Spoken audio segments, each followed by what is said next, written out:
Hello दोस्तों, नमस्कार। स्वागत है एक बार फिर से आपके अपने प्रिय चैनल पर। दोस्तों, आज जो आपके सामने बड़ी खबर लेकर आए, जहां पर पाकिस्तान से एक्सक्लूसिव खबर आ रही है। दोस्तों, बताएंगे क्या है खबर, लेकिन उससे पहले अगर आप भी प्रधानमंत्री नरेंद्र मोदी और भारतीय सेना के हर कदम का दिल से समर्थन करते हैं दोस्तों, तो हमेशा की तरह इस वीडियो को अभी कर दीजिए लाइक, चैनल को कर दीजिए सब्सक्राइब, बेल आइकन दबाइए, साथ ही कमेंट बॉक्स में लिख दीजिएगा जय हिंद। जी हाँ दोस्तों, तो चलते हैं पहली और सबसे एक्सक्लूसिव खबर की तरफ, जहाँ पाकिस्तान से खबर है कि मुंबई हमले के मास्टरमाइंड हाफिज सईद को कोर्ट ने 10 साल की सजा सुना दी है। दोस्तों, मुंबई हमले के मास्टरमाइंड हाफिज सईद को पाकिस्तान की एंटी टेरर कोर्ट ने 10 साल की सजा सुना दी है। कोर्ट ने सईद को टेरर फंडिंग से जुड़े 2 मामलों में सजा सुनाई है। सईद के साथ जफर इकबाल, याहया मुजाहिद और अब्दुल रहमान मक्की को भी 10.5 साल की जेल की सजा सुनाई है। हाफिज सईद को जुलाई 2019 में गिरफ्तार किया गया था और उसके खिलाफ अब तक 4 मामले में आरोप तय है। सीटीडी द्वारा जमात उद दावा के नेताओं के खिलाफ कुल 41 मामले दर्ज किए गए हैं, जिनमें से 24 का फैसला किया जा चुका है, जबकि बाकी एटीसी अदालतों में लंबित है। रिपोर्ट्स के मुताबिक सईद पर आतंक, वित्त पोषण, धन शोधन, अवैध रूप से जमीन हड़पने के मामले चल रहे हैं। अगस्त में एंटी टेररिज्म कोर्ट ने कुख्यात आतंकी हाफिज सईद के करीबी और जमात उद दावा के 3 बड़े नेताओं को जेल की सजा सुनाई थी। लाहौर के प्रोफेसर मलिक जफर इकबाल और शेखपुरा के अब्दुल सलाम को 16 साल की जेल की सजा सुनाई थी। दोनों को कई अलग अलग मामलों में 16 साल की जेल की सजा मिली है। ऐसे में दोस्तों, अब देखना ये होगा क्या वाकई इनको ये सजा मिली है या फिर पाकिस्तान आतंकवाद को लेकर किरकिरी से बचना चाह रहा है। दोस्तों, यूएन जैसे बड़े अंतरराष्ट्रीय प्लेटफॉर्म पर आपकी क्या राय है दोस्तों इन आतंकियों को जेल को लेकर? आपको क्या लगता है, पाकिस्तान सचमुच इनको जेल देने वाला है, हाँ या ना, या फिर ये झूठा प्रचार करके अपने आप को बचाना चाहते हैं अंतरराष्ट्रीय स्तर पर? जो भी आपकी राय हो कमेंट करके अवश्य बताइएगा। दोस्तों, अगर खबर की माने तो चीन बढ़ते भारत को एक प्रतिद्वंदी मानता है, ऐसा अमेरिकी रिपोर्ट में ये बड़ा खुलासा हुआ है। दोस्तों, बता दें, लद्दाख में चल रहे तनाव के बीच अमेरिका के विदेश मंत्रालय ने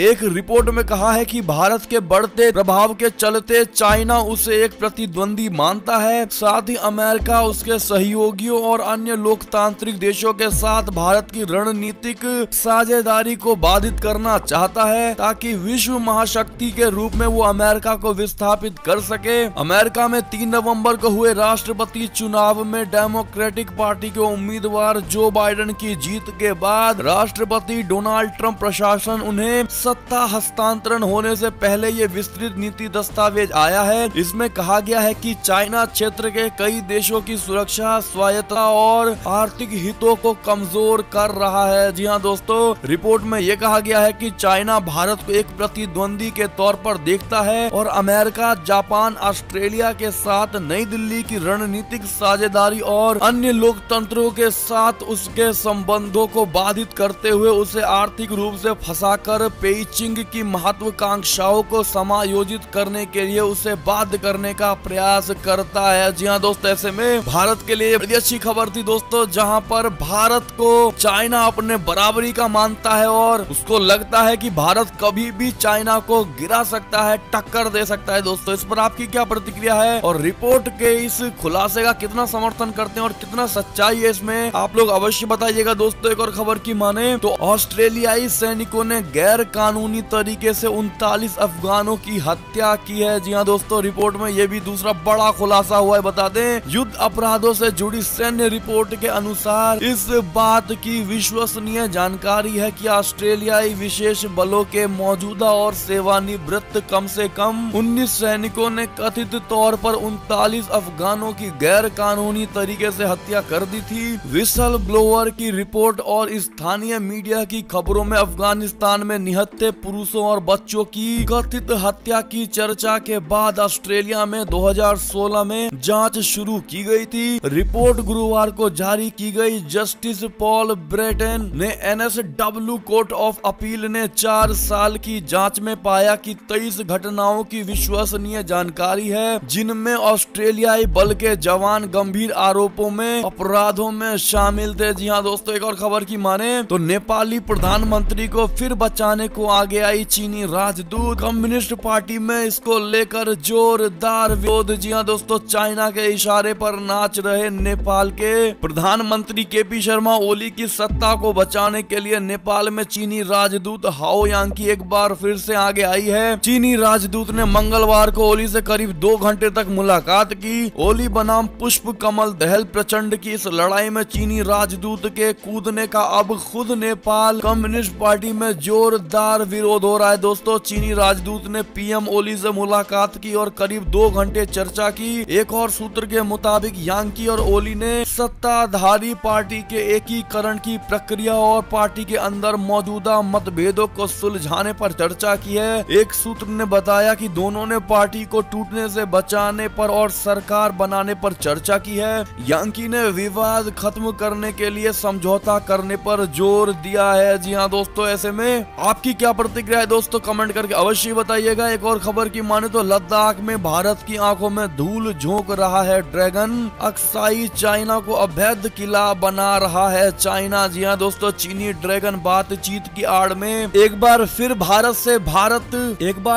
भारत के साथ बड़े धोखे की तैयारी कर रहा है। चाइना की सेना पीएलए ने अपने कब्जे वाले अक्साई चाइना इलाके में पिछले 30 दिनों में बड़े पैमाने पर सैनिकों को तैनात किया है और बहुत तेजी के साथ सड़कों का निर्माण कर रही है। यही नहीं, चीन ने पैंगोंग झील के फिंगर 6 से 8 को जोड़ने वाली रोड को भी चौड़ा कर दिया है ताकि किसी युद्ध कार्यवाही की सूरत में बहुत तेजी से चीनी सेना को भारतीय मोर्चे के पास तक पहुंचाया जा सके। जी हाँ दोस्तों, ऐसे में आप सभी भी शुरू से कहते हुए आ रहे हैं दोस्तों कि चाइना के किसी बात पर भरोसा नहीं करना चाहिए और आपकी बात सच होती हुई नजर आ रही। दोस्तों, एक तरफ चाइना चाहता है कि विवाद हटे जैसा कि भारत चाहता है, लेकिन एक तरफ बातों में उलझा करके चाइना दूसरी तरफ भारत के ही आंखों में धूल झोंक रहा है। दोस्तों, इस पर आपकी क्या प्रतिक्रिया है अवश्य बताइएगा। एक और खबर की माने तो डोनाल्ड ट्रंप की बात करें तो ट्रंप ने एक बार फिर हार स्वीकार करने से कर दिया है इनकार। जीत का किया है इन्होंने दावा। जी हाँ दोस्तों, अमेरिका के राष्ट्रपति डोनाल्ड ट्रंप ने बुधवार को एक बार फिर दावा किया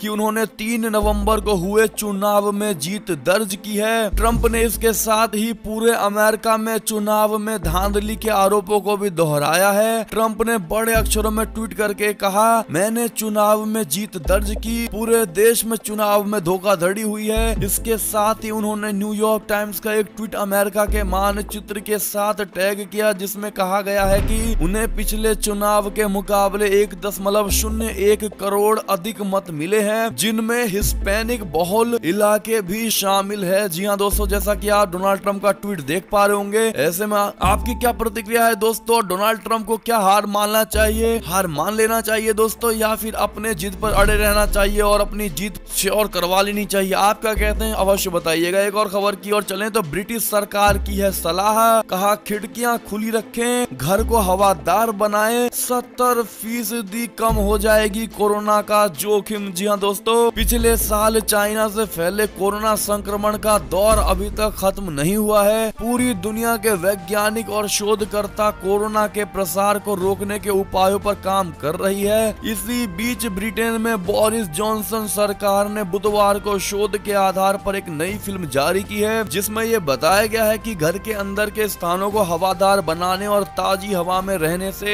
कोरोना वायरस से संक्रमण के जोखिम को 70% तक कम किया जा सकता है। जी हाँ दोस्तों, ऐसे में बोरिस जॉनसन के आप इस बात का कितना समर्थन करते हैं अवश्य बताइएगा दोस्तों। एक और खबर की माने तो आतंकी संगठन जैश की फ्रांस के राष्ट्रपति को धमकी, इस निंदा करने वालों को नहीं छोड़ेंगे। जी हाँ दोस्तों, इस्लामिक आतंकवाद के खिलाफ फ्रांस की कार्यवाही से आतंकी संगठन बौखला गया है। अल-कायदा और इस्लामिक स्टेट के बाद अब जैश ए मोहम्मद ने फ्रांस के राष्ट्रपति इमैनुअल मैक्रों को धमकी दी है। जैश ने कहा है कि मैक्रो और उनके इस निंदा के दोषियों को निशाना बनाया जाएगा। जी हाँ दोस्तों, अल कलाम नाम की वेबसाइट पर एक लेख के माध्यम से धमकी में आतंकी संगठन ने कहा है कि फ्रांस के राष्ट्रपति और उनके जैसी सोच रखने वालों को वे लोग निशाना बनाएंगे जो पैगंबर मोहम्मद के सम्मान में अपनी जान भी कुर्बान करने को तैयार है। जी हाँ दोस्तों, ऐसे में ये बड़ी खबर थी दोस्तों। और फ्रांस के राष्ट्रपति को आप क्या सलाह देंगे इस तरह के आतंकवाद को लेकर? अपनी राय कमेंट सेक्शन में जरूर लिखिएगा दोस्तों। और ये थे अब तक की सारी बड़ी खबरें। आपको हमारी खबरें कैसी लगी होगी। आशा करता हूँ काफी अच्छी लगी होगी। अगर तनिक भी अच्छी लगी है दोस्तों तो इस वीडियो को अभी अपने भाई बंधुओं में व्हाट्सएप, फेसबुक, ट्विटर के जरिए पूरे भारत में शेयर करना